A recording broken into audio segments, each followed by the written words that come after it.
বিসমিল্লাহির রহমানির রহিম। বইয়ের নাম ভাঙ্গা ও গড়া। রচনায় সৈয়দ আবুল আলা মওদুদী, অনুবাদ সৈয়দ মোহাম্মদ আলী। প্রকাশনায় আধুনিক প্রকাশনী, ঢাকা। প্রকাশকের কথা। ভারত বিভাগের পূর্বাহ্নে পূর্ব পাঞ্জাবে যে সাম্প্রদায়িক দাঙ্গা সংঘটিত হয় তার ৩ মাস পূর্বে ১৯৪৭ সালের ১০ মে পাঠানকোটের দারুল ইসলামে অনুষ্ঠিত সাধারণ সভায় মৌলানা সৈয়দ আবুল আলা মওদুদী রহমতুল্লাহ আলাই প্রদত্ত বক্তৃতা। এ বক্তৃতার প্রতিপাদ্য হিসেবে তিনি স্রষ্টার এ সুন্দর পৃথিবীকে ধ্বংসাত্মক কাজের মাধ্যমে না ভেঙ্গে গঠনমূলক কাজের মাধ্যমে গড়তে দেশবাসীকে উদ্বুদ্ধ করেন এবং যাদের গঠনমূলক কাজের যোগ্যতা বেশি, প্রাকৃতিক নিয়মের গতিধারায় তাদের হাতেই যে কর্তৃত্ব আসবে, আল্লাহর সেই শাশ্বত বিধানও স্মরণ করিয়ে দেন। উক্ত বক্তৃতা পুস্তিকাকারে বানাও আওর বিগার নামে উর্দু ভাষায় প্রকাশিত হয়েছে। উর্দু ও অন্যান্য ভাষায় এ বইয়ের প্রকাশ সংখ্যা কয়েক লক্ষে পৌঁছেছে। বাংলা ভাষায় এটা ভাঙ্গা ও গড়া নামে প্রকাশিত হয়েছে। এ পর্যন্ত বইটির বেশ কয়েকটি সংস্করণ বাংলা ভাষায় সম্পূর্ণ শেষ হয়ে গেছে। বইটি যে পাঠক সমাজে বিশেষ আলোড়ন সৃষ্টি করেছে তা এর ক্রমবর্ধমান চাহিদা হতেই প্রমাণিত। আধুনিক প্রকাশনী এ কারণেই বইটি পাঠকদের সামনে পেশ করার প্রয়োজনীয়তা বোধ করছে। আমরা আশা করি পাঠক সমাজ এটা হতে যথার্থ প্রেরণা লাভ করবেন। প্রকাশক। পৃষ্ঠা ৫। ভাঙ্গা ও গড়া। প্রশংসা ও কৃতজ্ঞতা সবই আল্লাহর জন্য। তিনি আমাদেরকে সৃষ্টি করেছেন, আমাদের জ্ঞান, বুদ্ধি ও বুঝার শক্তি এবং ভালো মন্দের মধ্যে পার্থক্য করার ক্ষমতাও দিয়েছেন। আমাদের সঠিক পথ প্রদর্শন ও নেতৃত্ব দানের জন্য তিনি তার সর্বোত্তম বান্দাদেরকে পাঠিয়েছেন। তারা মানুষকে মানবতা শিক্ষা দিয়েছেন, সৎ লোকের মতো জীবনযাপন করা শিখিয়েছেন এবং মানব জীবনের মূল উদ্দেশ্য সম্পর্কে অবহিত করেছেন। যে সমস্ত নিয়ম নীতি অনুযায়ী জীবনযাপন করলে মানুষ দুনিয়ায় সুখ, শান্তি ও পরকালে মুক্তি লাভ করতে পারে, তাও তারা বলে এবং দেখিয়ে দিয়েছেন। তাদের সবার ওপর শান্তি বর্ষিত হোক। সমবেত ভদ্রমণ্ডলী ও মহিলাবৃন্দ, যে আল্লাহ এ দুনিয়াকে সৃষ্টি করে পৃথিবী পৃষ্ঠকে বিছানার মতো করে তৈরি করেছেন এবং তার ওপর মানুষের বসবাস করার সুব্যবস্থা করেছেন, তিনি অন্ধের মতো আন্দাজ অনুমানের ভিত্তিতে কোনো কাজ করেন না। কোনো কিছু না দেখে শুনে অন্ধকারে হাতড়িয়ে সব কিছু লণ্ডভণ্ড করে দেওয়ার মতো বাদশা তিনি নন। তার নিজস্ব আইন কানুন, বলিষ্ঠ নিয়ম নীতি, সুদৃঢ় ব্যবস্থা ও সুষ্ঠু কর্মপদ্ধতি রয়েছে। তদ অনুযায়ী তিনি সমগ্র বিশ্ব জাহানের ওপর একচ্ছত্র কর্তৃত্ব করছেন। পৃথিবী, চন্দ্র, সূর্য, নক্ষত্র, পানি, বাতাস, বৃক্ষ, পশু পাখি ইত্যাদির মতো আমরা গোটা মানব জাতীয় তাঁর প্রাকৃতিক আইন ও নিয়মের অধীনে সুসংবদ্ধ।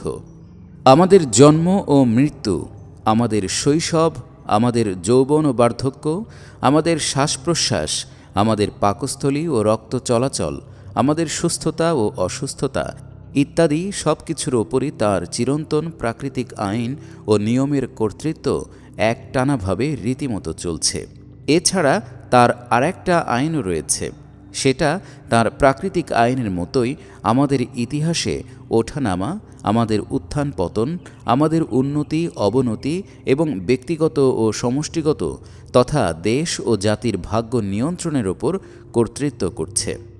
আল্লাহর প্রাকৃতিক আইন অনুযায়ী নাকের বদলে চোখের সাহায্যে শ্বাস প্রশ্বাসের কাজ করা এবং পেটের বদলে হৃদয়ে খাদ্য হজম করা যদি মানুষের পক্ষে সম্ভব না হয়ে থাকে, তাহলে যে পথে চললে আল্লাহর আইন অনুযায়ী কোনো জাতির অধঃপতন হওয়া উচিত, সেই পথে তার উন্নতি হওয়া সম্ভব নয়।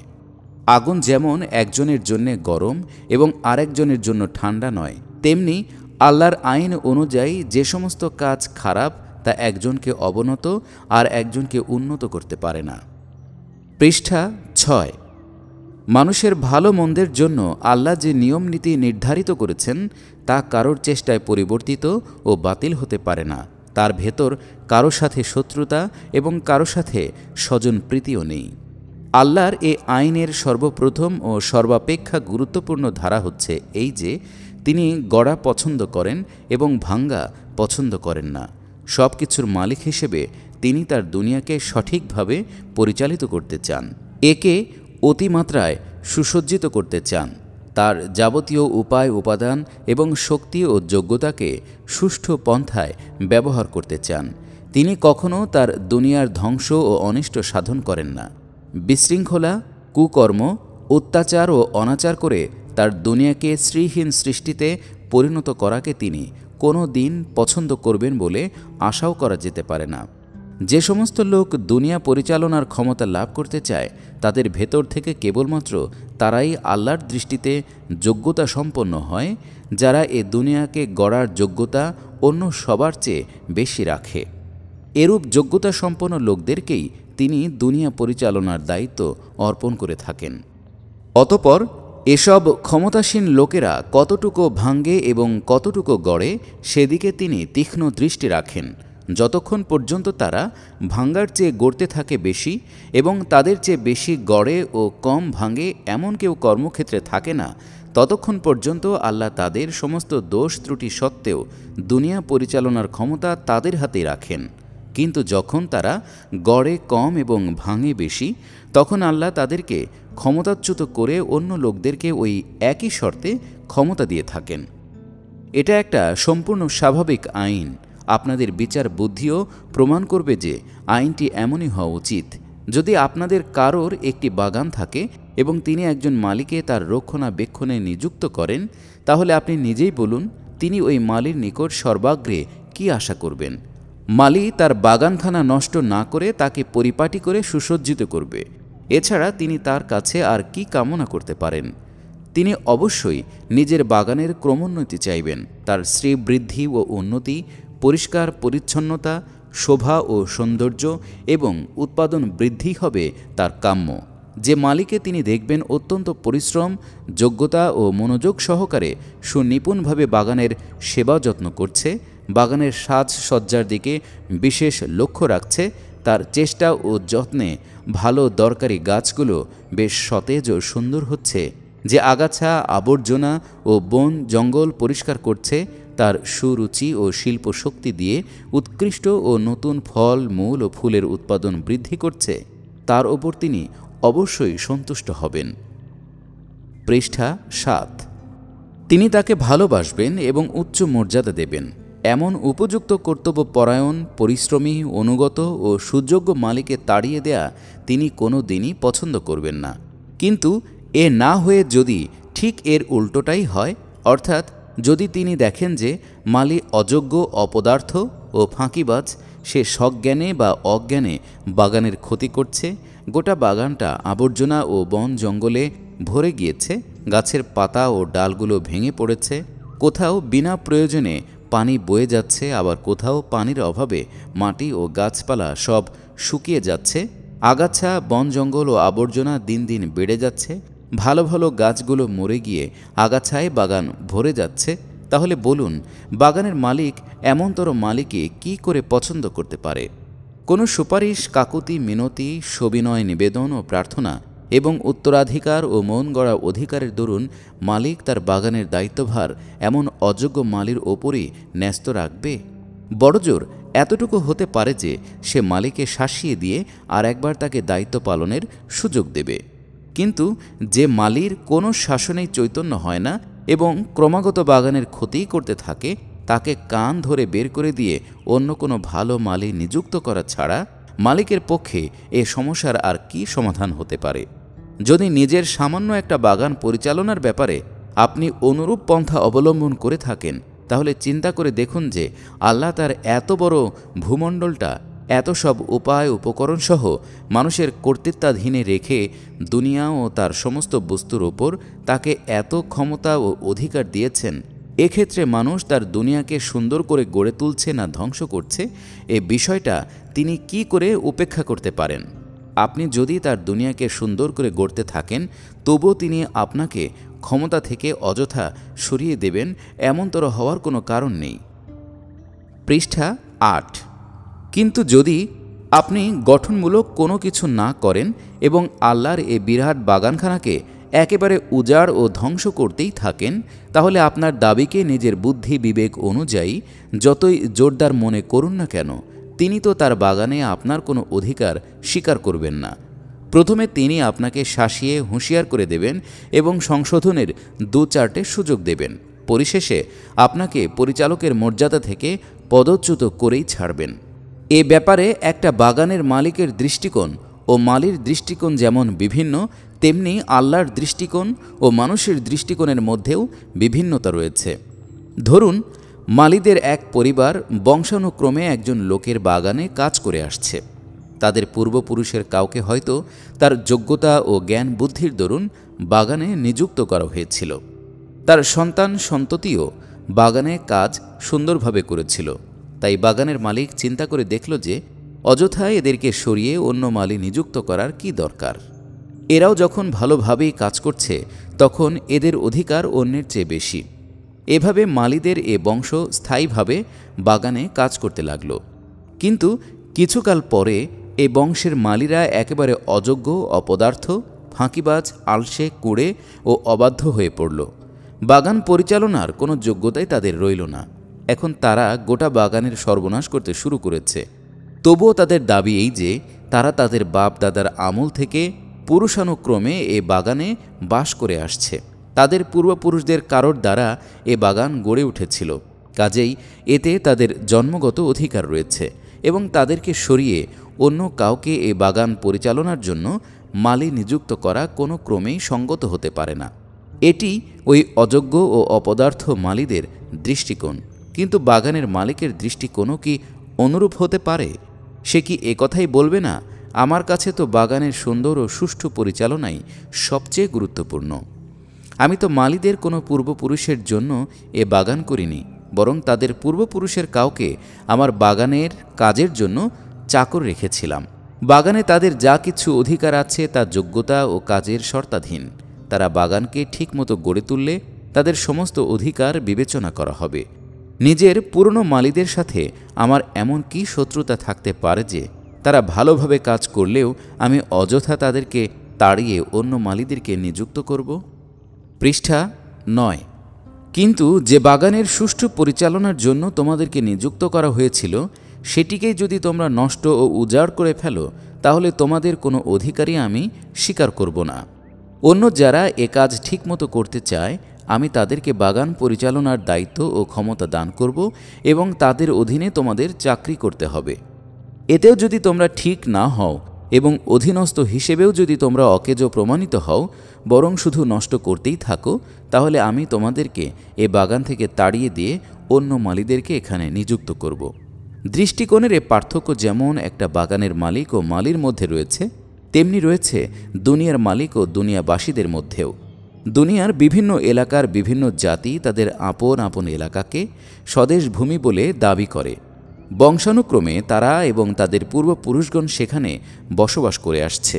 তাদের দেশের ওপর তাদের কর্তৃত্ব করার জন্মগত অধিকার রয়েছে বলে তারা বিশ্বাস করে। কাজেই তাদের মতে দেশ পরিচালনার ক্ষমতা একমাত্র তাদের প্রাপ্য। বাইরের আর কারোর সেখানে কর্তৃত্ব করার কোনো অধিকার নেই। এ হচ্ছে দুনিয়াবাসীদের দৃষ্টিকোণ। কিন্তু দুনিয়ার আসল মালিক আল্লাহর দৃষ্টিকোণ এটা নয়। তিনি কখনো এসব জাতীয় অধিকার স্বীকার করেননি। প্রত্যেক দেশের ওপর তার অধিবাসীদের জন্মগত অধিকার রয়েছে এবং সে অধিকার থেকে তাদেরকে কোনো ক্রমেই বঞ্চিত করা চলবে না, এমন কোনো কথা তিনি স্বীকার করেন না। তিনি তো দেখেন কোন দেশে কোন জাতি কি কাজ করছে। যদি কোনো জাতি তার দেশে গঠনমূলক কাজে লিপ্ত থাকে, তার সমস্ত শক্তির সামর্থ্য দুনিয়ার সংশোধন ও উন্নতির জন্য নিয়োগ করে, সব রকমের মন্দ কাজ প্রতিরোধ করে এবং ভালো কাজের ক্ষেত্র প্রশস্ত করতে ব্যস্ত থাকে, তাহলে দুনিয়ার মালিক বলেন, অবশ্যই তোমরা দেশের ক্ষমতায় অধিষ্ঠিত থাকার অধিকারী। তোমরা পূর্ব থেকেই এ দেশে বসবাস করে আসছো এবং দেশ পরিচালনারও যোগ্যতা রাখো। কাজেই অন্যান্য জাতির চেয়ে তোমাদের অধিকারী অগ্রগণ্য। কিন্তু যদি ব্যাপারটা উল্টো হয়, অর্থাৎ যদি গড়ার পরিবর্তে শুধু ভাঙ্গার কাজই হতে থাকে, সৎ কাজের বদলে দেশ জুড়ে কেবল অসৎ ও অবৈধ কাজে সংঘটিত হয় এবং আল্লাহ দুনিয়ায় যা সৃষ্টি করেছেন তাকে কোনো ভালো কাজে না লাগিয়ে বেপরোয়াভাবে নষ্ট করা হয়, এক কথায় দেশকে গড়ার বদলে ভেঙে ফেলা হয়, তাহলে আল্লাহ এহেন জাতিকে প্রথমে কিছুটা হালকা এবং কিছুটা কঠিন আঘাত দেন, যাতে করে তারা সতর্ক হয়ে সঠিক পথ অবলম্বন করতে পারে। পৃষ্ঠা 10। এতেও যে জাতি ঠিক না হয় তার কাছ থেকে দেশের শাসন ক্ষমতা কেড়ে নিয়ে অন্তত এর চেয়ে যোগ্যতর জাতিকে দেয়া হয়। এখানেই শেষ নয়, যদি পূর্ববর্তী জাতির লোকেরা পরাধীন হওয়ার পরও কোনো যোগ্যতা ও গুণ বৈশিষ্ট্যের প্রমাণ না দেয় এবং তাদের কার্যকলাপের মাধ্যমে এ কথাই প্রমাণ করে যে বিকৃত করা ছাড়া তাদের দ্বারা আর কোনো কাজই হবে না, তাহলে এহেন জাতিকে আল্লাহ নিশ্চিহ্ন করে দেন। তারপর তাদের স্থানে অন্য কোনো জাতিকে আনেন। এ ব্যাপারে সব সময়ই মালিকের যে দৃষ্টিভঙ্গি হওয়া উচিত, আল্লাহরও তাই হয়ে থাকে।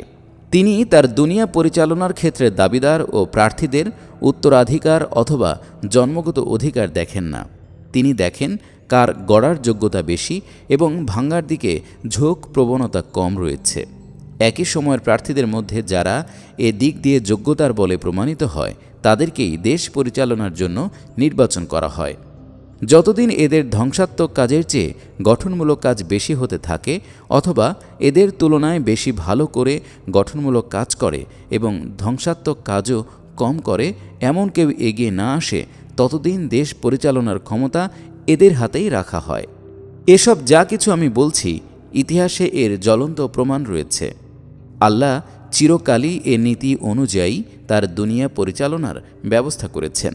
দূর দেশের কথা না হয় ছেড়েই দিন, নিজেদের এ দেশের ইতিহাসটাই পর্যালোচনা করুন। এদেশের যেসব জাতি প্রথমে বাস করত তাদের গঠনমূলক যোগ্যতা ও কর্মক্ষমতা যখন শেষ হয়ে গেল, তখন আল্লাহ আর্য জাতিকে এ দেশ পরিচালনার সুযোগ দিলেন। সে সময় অন্যান্য জাতিগুলোর মধ্যে যোগ্যতম ছিল আর্য জাতি। তারা এখানে এসে এক উন্নত তামাদ্দুন ও সভ্যতা গড়ে তুলল, বহু জ্ঞান ও শিল্প আবিষ্কার করল, ভূগর্ভের গোপন সম্পদ উদ্ধার করে তাকে ভালো কাজে ব্যবহার করল। ধ্বংসাত্মক কাজের তুলনায় গঠনমূলক কাজই তারা বেশি করেছিল। এসব যোগ্যতা যতদিন পর্যন্ত তাদের মধ্যে ছিল, ততদিন ইতিহাসের সমস্ত উত্থান পতন সত্ত্বেও তারাই ছিল এদেশের পরিচালক। অন্যান্য জাতি ক্ষমতা দখলের জন্য বারবার এগিয়ে এসেছে, কিন্তু তাদেরকে হটিয়ে দেওয়া হয়েছে, কারণ আর্যদের মতো যোগ্য জাতি ক্ষমতাসীন থাকাকালে অন্য কোনো পরিচালকের প্রয়োজন ছিল না। পৃষ্ঠা 11। আর্যরা যখন উচ্ছৃঙ্খল হয়ে বিপথে চলা শুরু করে, তখন তাদের ওপর যেসব বৈদেশিক আক্রমণ হয় সেগুলোকে তাদের জন্য আল্লাহর তরফ থেকে সতর্ককারী দূতস্বরূপ বলা যায়, কিন্তু তারা সতর্ক না হয়ে ধ্বংসাত্মক কাজেই লিপ্ত থাকে। গঠনমূলক কাজের তুলনায় তারা ধ্বংসাত্মক কাজ করতে থাকে অনেক বেশি। তাদের নৈতিক অধঃপতন এমন চরমে পৌঁছে যে বাম মার্ক আন্দোলনে আজও তার চিহ্ন আপনারা সুস্পষ্ট প্রত্যক্ষ করতে পারেন। মানবতাকে বিভক্ত করে তারা নিজেদেরই সমাজকে বর্ণ ও গোত্রে খণ্ডিত করল। সমাজ জীবনকে একটি সিঁড়ির মতো করে গঠন করল। এই সিঁড়ির প্রত্যেক ধাপের লোকেরা তাদের ওপরের ধাপের লোকদের বান্দা বা দাস এবং নিচু ধাপের লোকদেরকে খোদা বনে বসল। তারা আল্লাহর লাখো লাখো বান্দার ওপর নির্মম জুলুম নির্যাতন চালাতে লাগল। এ জুলুম আজও অচ্যুত শ্রেণীর আকারে বিদ্যমান রয়েছে। তারা জ্ঞান বিজ্ঞানের পথ সাধারণ মানুষের জন্য বন্ধ করে দিল। তাদের পণ্ডিত ও পুরোহিতরা সাপের মতো জ্ঞান ভাণ্ডারের চারদিক বেষ্টন করে বসে রইল। তাদের ওপরের তলার কর্তারা দেশের জনসাধারণের ওপর নিজেদের বহু অন্যায় অধিকার চাপিয়ে দিল। এই অধিকার আদায় করা এবং আরাম কেদারায় বসে বসে অন্যের পরিশ্রমের ওপর নির্ভর করে বিলাসী জীবনযাপন করা ছাড়া তাদের আর কোনো কাজ রইল না। এহেন পরিস্থিতিতে আল্লাহ তাদের কাছ থেকে দেশ পরিচালনার ক্ষমতা কেড়ে নিয়ে মধ্য এশিয়ার কতিপয় জাতিকে এখানে পরিচালনার সুযোগ দিলেন। এ জাতিগুলো সে সময় ইসলামী আন্দোলনের সংস্পর্শে এসে জীবনযুদ্ধের উন্নততর যোগ্যতা অর্জন করেছিল। কয়েকশো বছর তারা এ দেশ পরিচালনার দায়িত্বে অধিষ্ঠিত ছিল। এ দেশেরও বহু লোক ইসলাম গ্রহণ করে তাদের সাথে মিশে গিয়েছিল। অবশ্য তারাও অনেক কিছু ধ্বংস করেছে, কিন্তু যে পরিমাণ ধ্বংস করেছে তার চেয়ে বেশি সৃষ্টি করেছে। কয়েকশো বছর পর্যন্ত ভারতবর্ষে যত গঠনমূলক কাজ হয়েছে তা সবই তাদের দ্বারা অথবা তাদের প্রভাবে সম্পাদিত হয়েছে। তারা দেশে জ্ঞানের আলো বিতরণ করেছে, চিন্তা ও ভাবধারা পরিশুদ্ধ করেছে, সমাজ তামাদ্দুন ও সভ্যতার অনেক কিছু সংশোধন করেছে, দেশের উপায় উপাদানকে সে যুগের উপযোগী করে কল্যাণের পথে ব্যবহার করেছে। সর্বোপরি তারা শান্তি ও সুবিচারের এমন সুষ্ঠু ব্যবস্থা কায়েম করেছিল যা ইসলামের সত্যিকার শান্তি সুবিচার থেকে অনেক নিম্নমানের হলেও ইতপূর্বেকার এবং আশপাশের দেশগুলোর অবস্থার তুলনায় অনেকখানি উঁচু স্তরের ছিল। পৃষ্ঠা 12। অতঃপর তারাও পূর্ববর্তীদের ন্যায় পথভ্রষ্ট হতে লাগল এবং তাদের মধ্যেও গঠনমূলক কাজের যোগ্যতা কমে যেতে লাগল এবং ধ্বংসাত্মক কার্যকলাপের প্রতি ঝোঁক প্রবণতা বেড়ে চলল। তারাও উঁচু নিচু বংশ মর্যাদা ও শ্রেণীবিভেদ সৃষ্টি করে নিজেদের সমাজ ও জাতিকে খণ্ড বিখণ্ড করে ফেলল। এজন্য চারিত্রিক, রাজনৈতিক, তামাদ্দনিক ক্ষেত্রে সীমাহীন ক্ষতি হয়েছে। তারাও ইনসাফের তুলনায় জুলুম নির্যাতন অনেক বেশি করতে লাগল। রাষ্ট্রের দায়িত্ব ও কর্তব্য ভুলে গিয়ে তারা শুধু তার থেকে স্বার্থসিদ্ধি এবং বেশিরভাগ ক্ষেত্রে অবৈধ স্বার্থসিদ্ধির চেষ্টায় মেতে উঠল। উন্নতি ও সংস্কারমূলক কাজ ছেড়ে দিয়ে তারাও আল্লাহ প্রদত্ত শক্তি ও উপায় উপাদান নষ্ট করতে এবং সেগুলোকে ধ্বংসাত্মক কার্যকলাপে ব্যবহার করতে লাগল। দৈহিক আরাম ও ভোগ লালসায় তারা এতই মত্ত হয়ে গেল যে তাদের শাসনকর্তাদেরকে যখন দিল্লির লালকেল্লা থেকে পলায়ন করতে হয়েছিল তখন তাদের শাহজাদারা, যারা গতকাল পর্যন্ত সিংহাসনের দাবিদার ছিল, নিজেদের জীবন রক্ষার জন্য পলায়ন করতে পারেননি, কেননা মাটির ওপর দিয়ে চলার অভ্যাস তারা পরিত্যাগ করেছিল। মুসলমানদের সাধারণ নৈতিক চরিত্রের চরম অধঃপতন হয়েছিল। একেবারে সাধারণ মানুষ থেকে শুরু করে বড় বড় হোমরা চোমরা দায়িত্বশীল লোকদের পর্যন্ত নিজেদের স্বার্থ ছাড়া আর কিছুর পরোয়া ছিল না। ফলে ধর্ম, জাতি ও দেশকে অন্যের হাতে বিকিয়ে দেওয়ার পথে তাদেরকে বাধা দেওয়ার মতো আর কিছুই রইল না। তাদের মধ্যে জন্ম নিল লাখো লাখো পেশাদার সিপাই। এদের নৈতিক চরিত্র ছিল পোষা কুকুরের মতো। যে কেউ খাবার দিয়ে এদেরকে পুষতে পারত এবং তারপর এদের দিয়ে ইচ্ছা মতো শিকার করাতে পারত। এদের মধ্যে এ অনুভূতি ছিল না যে এ ঘৃণ্য পেশার বদৌলতেই শত্রুরা তাদের সাহায্যে তাদেরই দেশ জয় করেছে। এর একটি জঘন্যতম দিক আছে। গালিবের মতো কবিও এ সম্পর্কে গর্ব করে বলেছেন, শর্ত পুরুষ থেকে বাপদাদার পেশা হল সৈনিক বৃত্তি। এত বড় একজন কবি একথা বলার সময় এতটুকু ভাবতে পারেননি যে পেশাধারী সৈনিক বৃত্তি গর্বের বিষয় নয়, লজ্জায় মরে যাবার জিনিস। মুসলমানেরা যখন এহেন অবস্থায় পৌঁছল তখন আল্লাহ তাদেরকে ক্ষমতাচ্যুত করার সিদ্ধান্ত করলেন এবং গোটা ভারতবর্ষের শাসন ক্ষমতা আবার নতুন প্রার্থীদের হাতে যাওয়ার সুযোগ এলো। এ সময় দেশে মারাঠা, শিখ, ইংরেজ ও কতিপয় মুসলমান নেতা এ চারজন প্রার্থীকেই দেখা যাচ্ছিল। পৃষ্ঠা 13।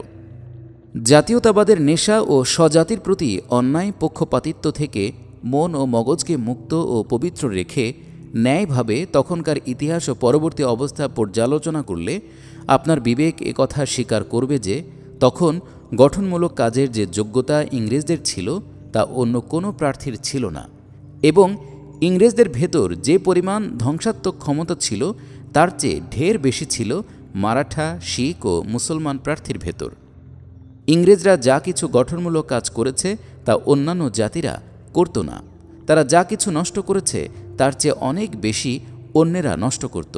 সাধারণভাবে দেখলে ইংরেজদের ভেতর বহু দিক দিয়ে অগণিত দোষ ও অন্যায় পাওয়া যাবে, কিন্তু তুলনামূলকভাবে বিচার করলে তাদের সমকালীন প্রতিদ্বন্দ্বীদের চেয়ে তাদের অন্যায় অত্যাচার অনেক কম এবং গুণ গরিমা বেশি পাওয়া যাবে। এজন্যই তো আল্লাহর আইন আর একবার মানুষের মন গড়া নীতির মূলোচ্ছেদ করল।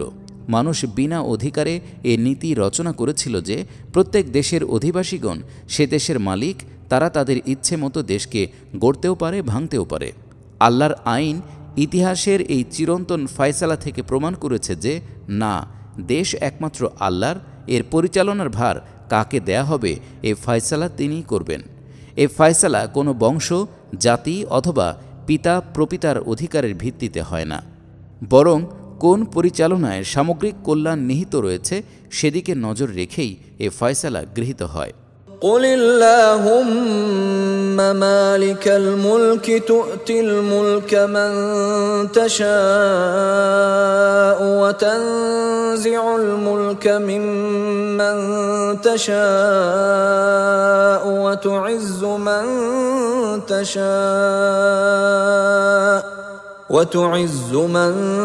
تشاء وتذل من تشاء بيدك الخير إنك على كل شيء قدير।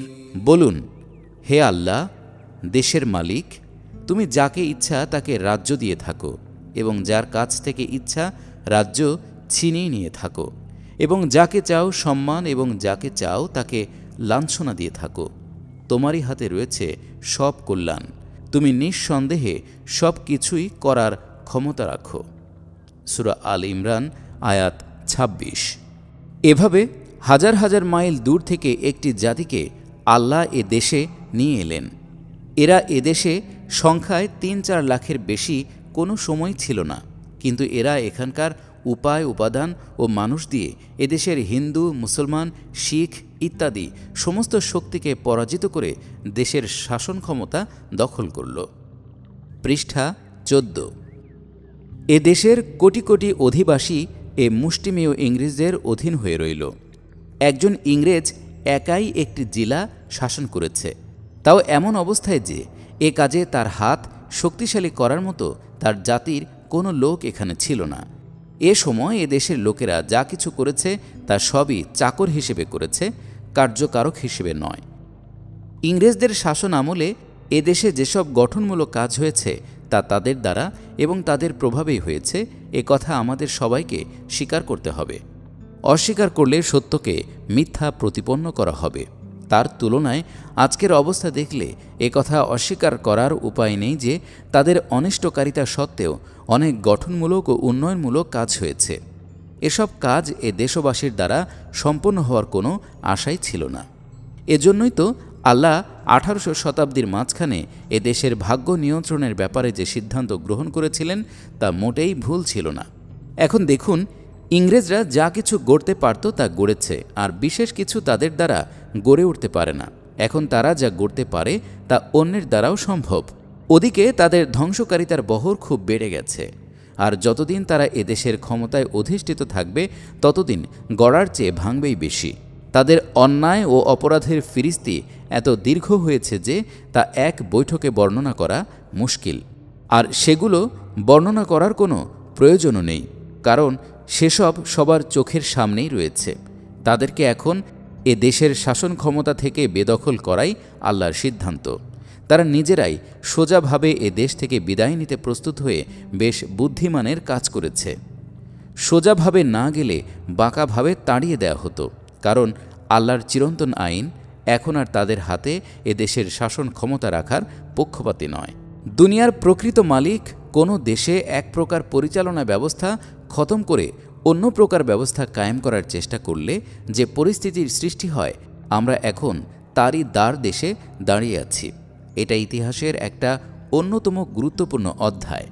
বাহ্য দৃষ্টিতে এদেশে যেভাবে ক্ষমতা হস্তান্তর হতে দেখা যাচ্ছে, তাতে কেউ যেন এ প্রতারণায় না পড়েন যে দেশের শাসন ক্ষমতা দেশবাসীর হাতে দেওয়ার এই যে সিদ্ধান্ত হচ্ছে তা একেবারে চূড়ান্ত ও চিরন্তন।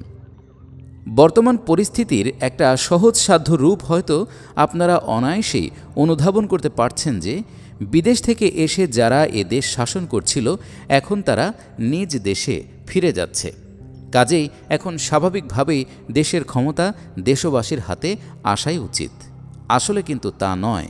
আল্লাহর সিদ্ধান্ত এরূপ হয় না। তিনি এ বিদেশিদেরকে পূর্বেও অকারণে আনেননি, আবার এখনও বিনা কারণে সরিয়ে দিচ্ছেন না। পূর্বে যেমন তিনি আপনাদের কাছ থেকে খামখেয়ালিভাবে শাসন ক্ষমতা কেড়ে নেননি, তেমনি এখনও আপনাদেরকে খামখেয়ালিভাবে এ ক্ষমতা দেবেন না। আসল ব্যাপার এই যে বর্তমানে ভারতবাসীরা ক্ষমতার প্রার্থী হিসেবে দাঁড়িয়েছে। হিন্দু, মুসলমান, শিখ সবাই প্রার্থী। যেহেতু এরাই দেশে প্রথম থেকে বসবাস করে আসছে, কাজেই তাদেরকেই প্রথম ক্ষমতা লাভের সুযোগ দেয়া হচ্ছে, কিন্তু এটা স্থায়ী নিযুক্তি নয়, বরং তাদের পরীক্ষার জন্যই এ সুযোগ দেয়া হচ্ছে। যদি তারা নিজেদের কার্যকলাপে প্রমাণ করে যে ভাঙার চেয়ে গড়ার যোগ্যতাই বেশি, তাহলে তাদেরকে এদেশের শাসন ক্ষমতায় স্থায়ীভাবে নিযুক্ত করা হবে।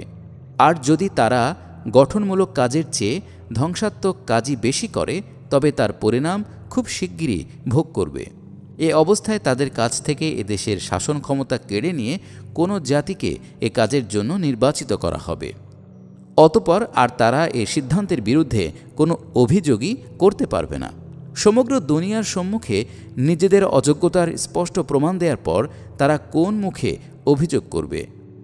নাছোড় বান্দা হয়ে অনুনয় বিনয় করলেও তা শুনবেই বা কে?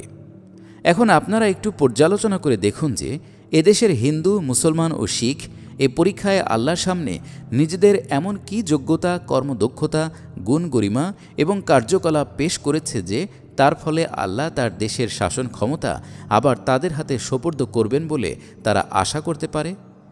কিন্তু মুসলমান ও শিখদের অপরাধগুলো নৈতিকতার আদালতে পেশ করলে তারা সবাই দোষী সাব্যস্ত হয়ে পড়ে। আমি যদি এখন নিরপেক্ষ দৃষ্টিতে সুস্পষ্টভাবে সেগুলো বলে দেই, তাহলে আশা করি আপনারা খারাপ মনে করবেন না। নিজের জাতি ও স্বদেশী ভাইদের দোষ ও অপরাধের মারাত্মক পরিণাম যেন স্বচক্ষে দেখতে পাচ্ছি। তাদেরকে শিগগিরই এ পরিণামের সম্মুখীন হয়ে চরম দুর্ভোগ পোহাতে হবে। এসব দোষ ও অপরাধ তাদেরকে ধ্বংস করবে বলে আমার আশঙ্কা হচ্ছে। আমি, আপনি কেউই এ মারাত্মক পরিণাম থেকে বাঁচতে পারব না। এজন্যে আমি অন্তরের বেদনা নিয়ে এগুলো বিবৃত করছি। এর ফলে যার কান আছে সে শুনে সংশোধনের কিছুটা চিন্তা করতে পারবে। পৃষ্ঠা 16। আমাদের দেশবাসীর সাধারণ নৈতিক চরিত্রের অবস্থা যেরকম হয়েছে তা আপনারা নিজেদের ব্যক্তিগত অভিজ্ঞতা ও জ্ঞান অনুযায়ী অনুমান করে দেখুন। আমাদের ভেতর শতকরা কজন সত্যিকার চরিত্রবান লোক আছে? কারোর অধিকার হরণ করা, কোনো অবৈধ স্বার্থসিদ্ধি, কোনো লাভজনক মিথ্যা বলা এবং কোনো লাভজনক বিশ্বাসঘাতকতা করা নৈতিক দৃষ্টিতে খারাপ। শুধু এ কারণে আমাদের কজন এসব কাজ করতে ইতস্তত করে থাকে? যেখানে আইনের বাঁধন নেই অথবা যেখানে আইনের আওতা থেকে বাঁচার আশা ও পথ আছে, সেখানে শতকরা কজন শুধু নিজের নৈতিক অনুভূতির বলে অন্যায় ও অপরাধ থেকে বিরত থাকে? যেখানে নিজের ব্যক্তিগত স্বার্থের আশা না থাকে, সেখানে কজন অন্যের সাথে সদ্ব্যবহার করে? এরূপ ক্ষেত্রে কজন অপরের দুঃখে দৈন্যে মনে ব্যথা পায় এবং স্বার্থ ত্যাগ করে? নিঃস্বার্থভাবে কজন অপরের হক আদায় করে? কজন ব্যবসায়ী ধোঁকা, ফাঁকি, মিথ্যা, মুনাফাখোরি, অন্যায়ভাবে উপার্জন করা থেকে বিরত থাকে? কজন শিল্পপতি নিজের স্বার্থের সাথে ক্রেতাদের স্বার্থ এবং নিজের জাতি ও দেশের স্বার্থের প্রতি লক্ষ্য রাখে? খাদ্যশস্য মজুদ রেখে অত্যধিক চড়া দরে বিক্রি করতে গিয়ে কজন জমিদার একটু ভেবে দেখে যে তারা এ মুনাফাখোরির দ্বারা লক্ষ লক্ষ কোটি কোটি মানুষকে ভুখা রেখে অসহ্য যন্ত্রণা দিচ্ছে? কজন ধনী ব্যক্তি ধনোপার্জনে অন্যায়, অত্যাচার, অধিকার হরণ ও বিশ্বাসঘাতকতা থেকে মুক্ত রয়েছে? আমাদের দেশের শ্রমজীবীদের মধ্যে কজন সঠিকভাবে কর্তব্য পালন করে তাদের বেতন ও পারিশ্রমিক গ্রহণ করে? কজন সরকারি কর্মচারী ঘুষ, আমানতে খেয়ানত, অত্যাচার, উৎপীড়ন, কর্তব্যে অবহেলা, হারাম খাওয়া এবং ক্ষমতার অপব্যবহার ইত্যাদি থেকে বিরত থাকে? উকিল, চিকিৎসক, সাংবাদিক, গ্রন্থকার, প্রকাশক, জাতীয় স্বেচ্ছাসেবক ও নেতৃবৃন্দের কজন নিজ নিজ স্বার্থসিদ্ধির জন্য অসৎ ঘৃণ্য পন্থা অবলম্বন করে না? এদের কজন মানুষের শারীরিক, মানসিক, নৈতিক ও আর্থিক ক্ষতি সাধন করতে কিছুমাত্র লজ্জাবোধ করে? বড়জোর দেশের শতকরা মাত্র 5 জন এসব নৈতিক রোগ থেকে মুক্ত রয়েছে। আমার মনে হয় এ কথা মোটেই অত্যুক্তি নয়। বাকি 95 জনই এ সংক্রামক রোগে আক্রান্ত। এ ব্যাপারে হিন্দু, মুসলমান, শিখ, খ্রিস্টান প্রভৃতির ভেতর কোনো পার্থক্য নেই। সবাই সমানভাবে রোগাক্রান্ত। সবারই নৈতিক অবস্থার চরম ও ভয়াবহ অবনতি ঘটেছে।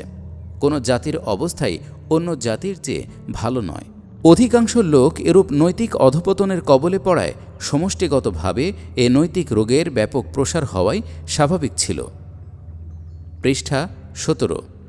গত মহাযুদ্ধের কারণে যখন রেলগাড়িতে যাত্রীদের ভিড় হতে লাগল, তখন এ সম্ভাব্য তুফানের প্রথম লক্ষণ দেখা দিল।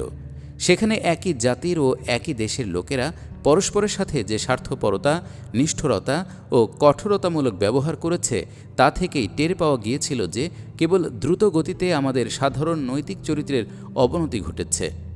এরপর প্রয়োজনীয় জিনিসপত্রের অভাব ও উচ্চ মূল্যের সময় মাল মজুদ রাখা এবং চোরাবাজারি ব্যাপকভাবে শুরু হয়। অতঃপর দেখা দিল বাংলাদেশের সেই ভয়াবহ কৃত্রিম দুর্ভিক্ষ। এ দুরবস্থার সময় দেশের এক সম্প্রদায় নিজেদের স্বার্থোদ্ধারের জন্য নিজেদের দেশের লাখো লাখো মানুষকে ভুখা রেখে তিলে তিলে মৃত্যুর দিকে এগিয়ে নিয়েছে। এসব ছিল প্রাথমিক লক্ষণ। এরপর নোংরামি, বর্বরতা, নীচতা, পশুসুলভ আচরণ ইত্যাদির অগ্নিকাণ্ড হঠাৎ ফেটে পড়ল। এগুলো এখানকার গভীরে বহুদিন হতে উত্তপ্ত হচ্ছিল। বর্তমানে একটি সাম্প্রদায়িক দাঙ্গারূপে দেশের এক প্রান্ত থেকে অপর প্রান্ত পর্যন্ত সব কিছু জ্বালিয়ে ছাই করে দিচ্ছে। কলকাতার গোলযোগের পর থেকে হিন্দু, মুসলমান ও শিখদের জাতীয় বিরোধের নতুন অধ্যায় সূচিত হয়েছে। এর মাধ্যমে তিনটি জাতি তাদের জঘন্য চরিত্রের প্রদর্শনী করে বেড়াচ্ছে। যে সমস্ত কাজ কোনো মানুষ করতে পারে বলে ধারণাও করা যেত না, তা আজ আমাদের দেশবাসীরা প্রকাশ্যে করে যাচ্ছে। বড় বড় অঞ্চলের প্রায় সমস্ত লোক গুন্ডায় পরিণত হয়েছে। গুন্ডারা যে কাজ করার ধারণাও কোনোদিন করেনি, তাও এখন তারা করছে। দুগ্ধপোষ্য শিশুদের মায়ের বুকের ওপর রেখে জবাই করা হয়েছে। জীবন্ত মানুষদেরকে আগুনে জ্বালানো হয়েছে। ভদ্র মহিলাদের হাজার হাজার লোকের সামনে উলঙ্গ করে তাদের ওপর প্রকাশ্যে পাশবিক অত্যাচার করা হয়েছে। পিতা, ভাই ও স্বামীর সামনে তাদের মেয়ে, বোন ও স্ত্রীর শ্লীলতাহানি করা হয়েছে। মসজিদ, মন্দির ও ধর্মীয় গ্রন্থরাজির ওপর ক্রোধ প্রকাশ করতে গিয়ে অত্যন্ত পৈশাচিক উপায় অবলম্বন করা হয়েছে। রুগ্ন, আহত ও বৃদ্ধদেরকে অত্যন্ত নিষ্ঠুরভাবে হত্যা করা হয়েছে। পথিক যাত্রীদেরকে চলন্ত গাড়ি থেকে নিক্ষেপ করা হয়েছে। জীবন্ত মানুষের অঙ্গ প্রত্যঙ্গ কর্তন করা হয়েছে। নিরীহ ও অক্ষম লোকদেরকে জন্তু জানোয়ারের মতো শিকার করা হয়েছে। প্রতিবেশীর গৃহ লুটতরাজ করেছে। বন্ধুর প্রতি বন্ধু বিশ্বাসঘাতকতা করেছে। আশ্রয়দাতা আশ্রয় দিয়ে নিরাশ্রয় করেছে। শান্তি ও নিরাপত্তার রক্ষকগণ তথা পুলিশ, সৈন্য ও ম্যাজিস্ট্রেটগণ প্রকাশ্যে দাঙ্গায় অংশগ্রহণ করেছে। এমনকি তারা নিজেরাই দাঙ্গা করেছে এবং নিজেদের সাহায্য, সহানুভূতি ও তত্ত্বাবধানে দাঙ্গা বাঁধিয়েছে। মোট কথা, অত্যাচার, অনাচার, নিষ্ঠুর ও নির্দয় ব্যবহার, বর্বরতা ও জঘন্য কার্যকলাপ ইত্যাদির কোনো কিছু আর বাকি নেই যা এ কয়েক মাসের ভেতর আমাদের দেশের লোকেরা সমষ্টিগতভাবে করেনি। তবুও মনের জ্বালা মেটেনি। আলামত যা দেখা যাচ্ছে, মনে হয় এর চেয়ে অনেক বেশি ভয়াবহ ও বিরাট আকারে দাঙ্গা এখন দেখা দেবে। পৃষ্ঠা 18। আপনারা কি মনে করেন এসব কিছুই একটা আকস্মিক উত্তেজনার ফল মাত্র? এরূপ ধারণা করে থাকলে আপনারা বিরাট ভুলের মধ্যে আছেন বলতে হবে। এইমাত্র আমি আপনাদের বলেছি যে এদেশের শতকরা 95 জন নৈতিক চরিত্রের দিক দিয়ে রোগাক্রান্ত হয়ে পড়েছে। দেশের জনসমষ্টির এত বিরাট অংশ যদি অসৎ চরিত্রের হয়ে পড়ে, তাহলে জাতির সমষ্টিগত স্বভাব চরিত্র কেমন করে ঠিক থাকতে পারে? এজন্যই তো হিন্দু, মুসলমান ও শিখ জাতির কাছে সত্যবাদিতা, সুবিচার ও সততার কোনো দামই এখন নেই। সত্যপন্থী, সৎ এবং ভদ্র স্বভাব বিশিষ্ট লোকেরা তাদের ভেতর কোণঠাসা ও দুর্বল হয়ে রয়েছে। মন্দ কাজে বাধা দান এবং ভালো কাজ করার জন্যে উপদেশ দেয়া তাদের সমাজে অসহনীয় অপরাধে পরিণত হয়েছে। সত্য ও ন্যায় কথা শুনতে তারা প্রস্তুত নয়। তাদের মধ্যে প্রত্যেকটি জাতি এমন লোকদেরকে পছন্দ করে যারা তার সীমাহীন লোভ, লালসা ও স্বার্থের পক্ষে ওকালতি করে এবং অন্যের বিরুদ্ধে তাকে উত্তেজিত করে তার ন্যায় ও অন্যায় সব রকম স্বার্থোদ্ধারের জন্য সংগ্রাম করতে প্রস্তুত হয়। এজন্যই এরা নিজেদের ভেতর থেকে বেছে বেছে সবচেয়ে দুষ্ট প্রকৃতির লোকদেরকে নিজেদের নেতা নির্বাচন করেছে। তারা নিজেদের জঘন্যতম অপরাধীদেরকে খুঁজে বের করে তাদেরকে নিজেদের নেতৃত্ব পদে বরণ করে নিয়েছে। তাদের সমাজের সবচেয়ে দুশ্চরিত্র, দুর্নীতিবাজ, বিবেকহীন লোকেরা তাদের মুখপাত্র সেজে সাংবাদিকতার ক্ষেত্রে অত্যধিক বরণীয় হয়েছে। অতঃপর এসব লোকেরা নিজ নিজ পথভ্রষ্ট জাতিকে নিয়ে ধ্বংসের পথে দ্রুত গতিতে অগ্রসর হচ্ছে। তারা জাতির পরস্পর বিরোধী আশা আকাঙ্ক্ষাকে কোনো ইনসাফের কেন্দ্রবিন্দুতে একত্র না করে তাকে এতখানি বাড়িয়ে দিয়েছে যে তা অবশেষে সংঘর্ষের সীমান্তে পৌঁছেছে।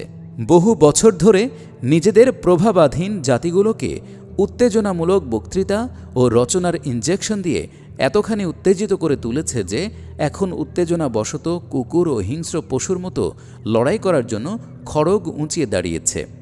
জনসাধারণ ও শিক্ষিত সমাজের মনকে পৈশাচিক আবেগ ও উচ্ছ্বাসে দুর্গন্ধময় এবং অন্ধ শত্রুতার চুল্লি বানিয়ে ফেলেছে।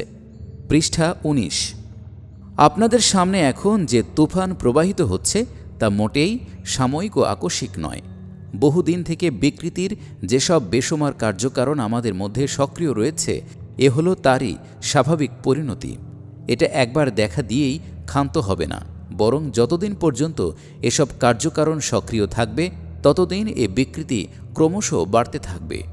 এটা একটা শস্যপূর্ণ ক্ষেত্রের মতো। বহু বছরের বীজ বপন ও জল সেচনের পর এ ফসল খাবার উপযুক্ত হয়েছে।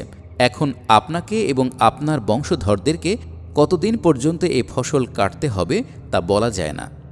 ভাইসব, আল্লাহর আইন অনুযায়ী এদেশের ভাগ্যে শীঘ্রই নতুন কর্তৃত্ব ও নেতৃত্ব আসছে।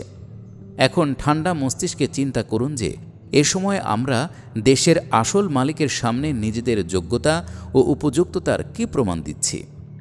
এখন আমাদের কার্যকলাপের দ্বারা এ কথা প্রমাণ করার সুযোগ ছিল যে আমাদেরকে এদেশের শাসন ক্ষমতা দিলে আমরা একে সুষ্ঠু ও সুন্দর করে গড়ে তুলব। এখানে আমরা ইনসাফ প্রতিষ্ঠিত করব।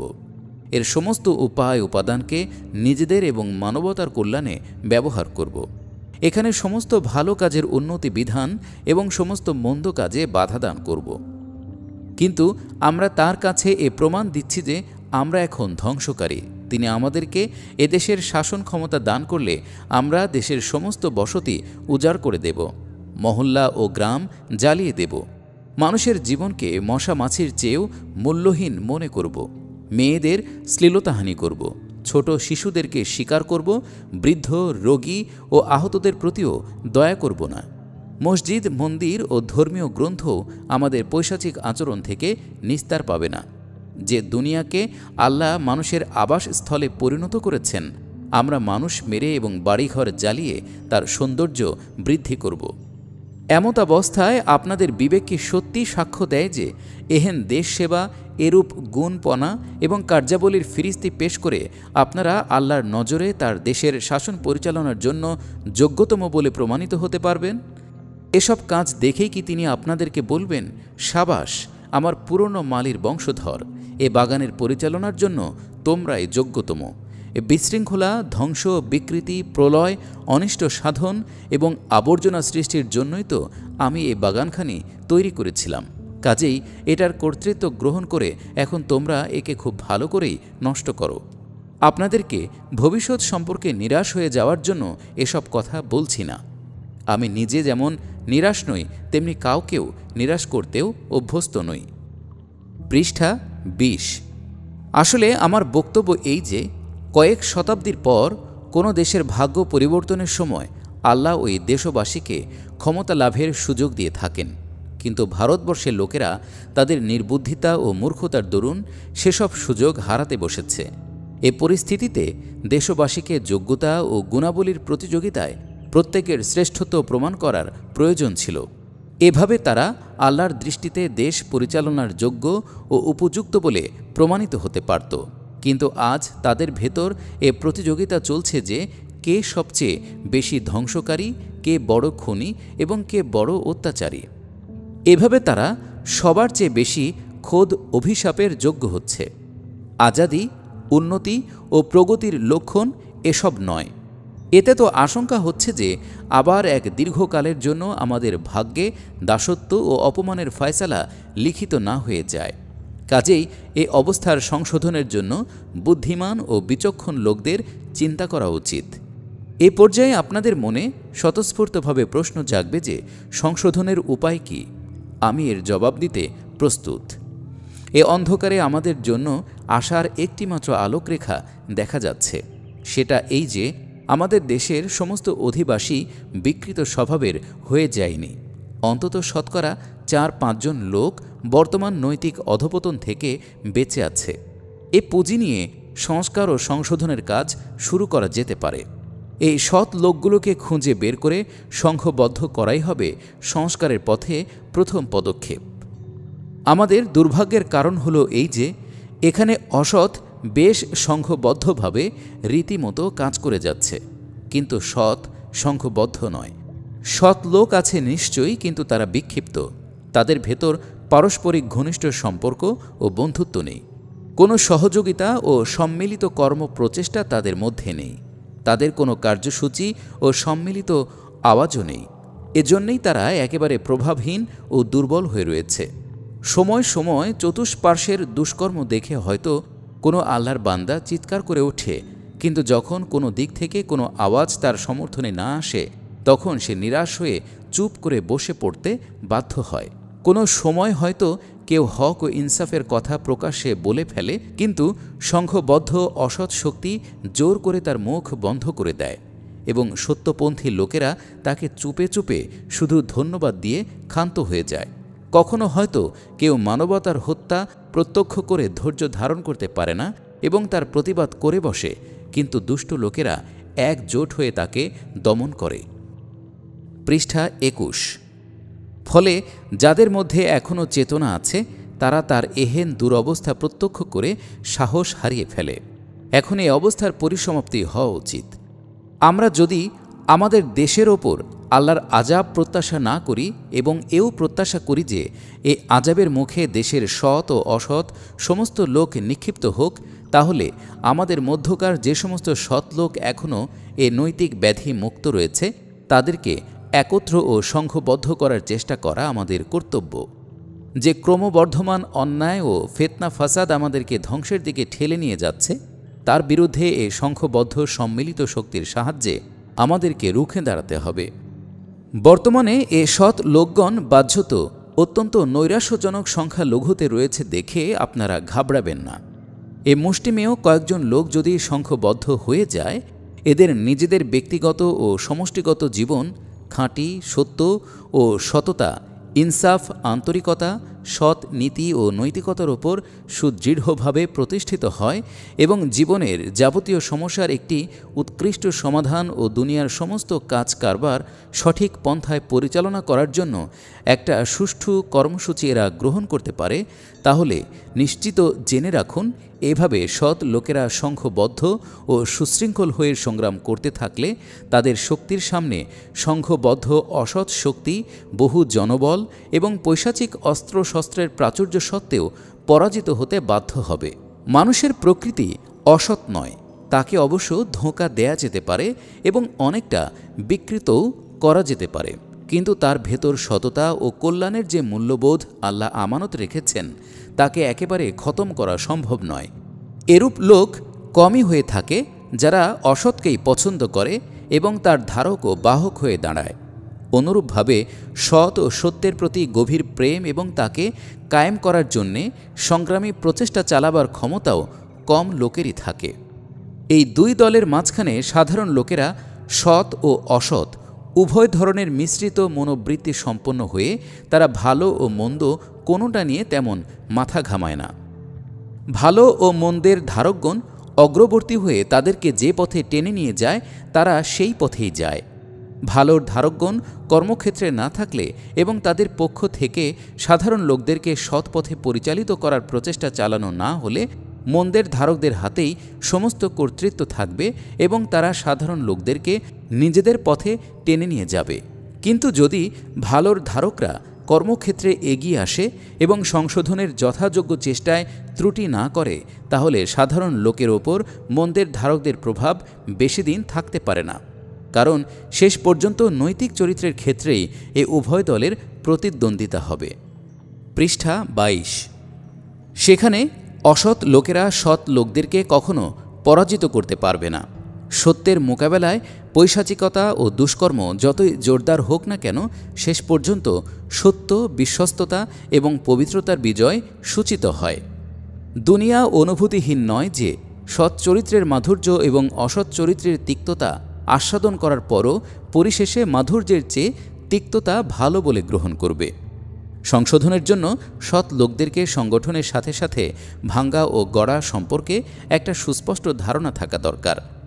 ভাঙ্গা কি তা আমাদেরকে ভালো করে বুঝে নিতে হবে, তাহলেই ভাঙ্গন প্রতিরোধ করার চেষ্টা করা যাবে। এমনিভাবে গড়া কি তাও জানতে হবে, তাহলেই তার বাস্তবায়নের জন্য সর্বশক্তি নিয়োগ করা যাবে। এ বিষয়ে বিস্তারিত আলোচনার সুযোগ এখানে নেই। অত্যন্ত সংক্ষেপে এ দুটোর পরিচয় পেশ করব। মানব জীবনে যেসব কারণে ভাঙ্গন সৃষ্টি হয় সেগুলোকে আমরা 4 ভাগে ভাগ করতে পারি। প্রথম হচ্ছে আল্লাহকে ভয় না করা। এটাই দুনিয়ায় সব রকমের অন্যায়, অবিচার, নিষ্ঠুরতা, বিশ্বাসঘাতকতা ও যাবতীয় দুর্নীতির মূল। দ্বিতীয় হচ্ছে আল্লাহর বিধান মেনে না চলা। এটি মানুষের জন্যে কোনো ব্যাপারেই অনুসরণযোগ্য স্থায়ী নৈতিক বিধান অবশিষ্ট রাখেনি। এরই বদৌলতে ব্যক্তি, দল ও জাতির সমস্ত কর্মধারা স্বার্থপূজা, ভোগবিলাস ও কামনা লালসার দাসত্বের অধীন হয়ে গিয়েছে। এরই ফলে তারা নিজেদের উদ্দেশ্যের মধ্যে বৈধ ও অবৈধ পার্থক্য করে না এবং উদ্দেশ্য হাসিল করার জন্য যে কোনো রকমের অসদোপায় ও দুর্নীতি অবলম্বন করতে এতটুকু দ্বিধাবোধ করে না। তৃতীয় হচ্ছে স্বার্থপরতা। এরই কারণে মানুষ পরস্পরের অধিকার হরণ করে, এমনকি ব্যাপকভাবে খানদানি ও জাতীয় আভিজাত্য এবং শ্রেণী বিদ্বেষের সৃষ্টি হয় এবং এ থেকে নানা ফিতনা ও বিপর্যয়ের উদ্ভব হয়। চতুর্থ হচ্ছে জড়তা অথবা বিপথগামিতা। এর দরুন আল্লাহ প্রদত্ত শক্তি ও ক্ষমতা হয়তো কোনো কাজে ব্যবহারই করে না কিংবা তার অপব্যবহার করে, অথবা আল্লাহ প্রদত্ত উপায় উপাদানকে কাজেই লাগায় না কিংবা অকাজে লাগায়। প্রথম অবস্থায় আল্লাহ এহেন অপদার্থ ও অলস লোকদেরকে বেশিদিন দুনিয়ায় ক্ষমতাসীন থাকতে দেন না, বরং তাদের বদলে যারা কিছু না কিছু গঠনমূলক কাজ করে তাদেরকে ক্ষমতা দেন। এটাই আল্লাহর নিয়ম।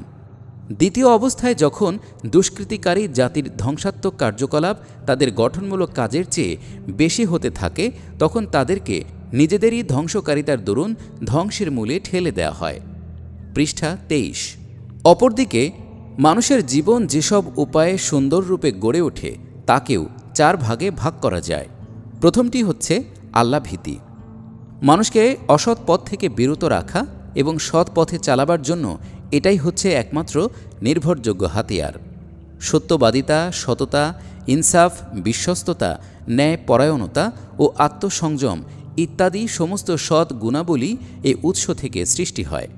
একটা শান্তিপূর্ণ উন্নত সভ্যতা ও তামাদ্দুন যেসব সৎ গুণরাজির ভিত্তিতে গড়ে ওঠে তা সব এ বীজ থেকেই জন্ম লাভ করে। প্রথমটি হচ্ছে আল্লাহ ভীতি। মানুষকে অসৎ পথ থেকে বিরত রাখা এবং সৎ পথে চালাবার জন্য এটাই হচ্ছে একমাত্র নির্ভরযোগ্য হাতিয়ার। সত্যবাদিতা, সততা, ইনসাফ, বিশ্বস্ততা, ন্যায় পরায়ণতা ও আত্মসংযম ইত্যাদি সমস্ত সৎ গুণাবলী এ উৎস থেকে সৃষ্টি হয়। একটা শান্তিপূর্ণ উন্নত সভ্যতা ও তামাদ্দুন যেসব সৎ গুণরাজির ভিত্তিতে গড়ে ওঠে তা সব এ বীজ থেকেই জন্ম লাভ করে। অবশ্য অন্যান্য বিশ্বাস ও নীতির সাহায্যে এসব গুণাবলী কিছু না কিছু সৃষ্টি করা যেতে পারে, যেমন করে পাশ্চাত্য জাতিগুলো নিজেদের ভেতর এসব গুণ কিছু কিছু সৃষ্টি করছে, কিন্তু এভাবে অর্জিত গুণপনা কোনো এক পর্যায়ে পৌঁছে আর অগ্রসর হতে পারে না এবং শেষ পর্যায় পর্যন্ত দুর্বল রয়ে যায়। অসৎ পথ থেকে বিরত রেখে সৎ পথে চলার জন্য প্রয়োজনীয় বলিষ্ঠ চরিত্র একমাত্র আল্লাহ ভীতির ভিত্তিতেই স্থায়ীভাবে সৃষ্টি হয়।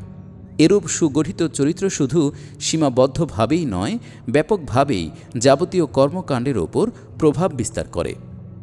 দ্বিতীয় হচ্ছে আল্লাহর বিধান অনুযায়ী জীবনযাপন করা। মানুষের ব্যক্তিগত, সমষ্টিগত, জাতীয় এবং আন্তর্জাতিক কাজ কারবার নৈতিক চরিত্রের চিরন্তন নিয়ম নীতি অনুযায়ী পরিচালনা করার জন্যই এটি একমাত্র পথ। মানুষ নিজেই যখন তার নৈতিক ব্যবস্থা প্রণয়ন করে, তখন বলার সময় সে যে নীতি ব্যবহার করে, কাজ করার সময় করে, তা থেকে সম্পূর্ণ ভিন্নতর নীতি।